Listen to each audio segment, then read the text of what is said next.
Our approach to treating a patient is with an assumption that nobody wants to come to the dentist. That dentistry is either creates fear, creates guilt, creates embarrassment.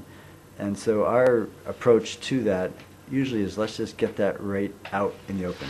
Let's talk about that. Let's ask questions. Many times I think the guilt and embarrassment that people feel is the result of us as a profession. We just haven't treated people, well, one, we haven't treated them maybe the way we should have in the past, and two, some of the things that we thought were the patient's fault, now we're finding out wasn't their fault at all.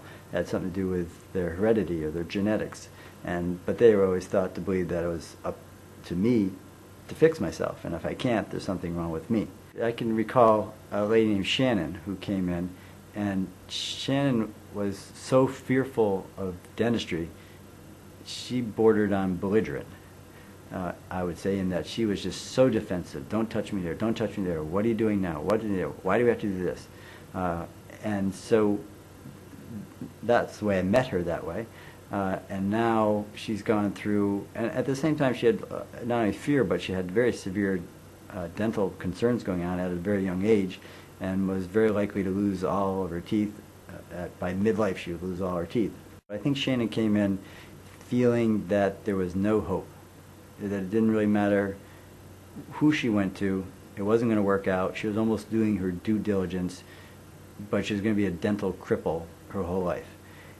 And as we talked, and she saw other work that we had done, she had seen some testimonials that other people had done. I think there at some point there became a spark of hope that, maybe I could become one of those testimonials someday. Maybe I could have a mouth like that. Maybe it could work out for me. And prior to that, she didn't have that. So moving forward, just trying to apply those concepts and talking to her and putting her mind to ease, also using sedation. Now that Shannon is through, she has confided in us. She trusts us implicitly, and she has confided in verbally, testimonies, video testimonies on our website.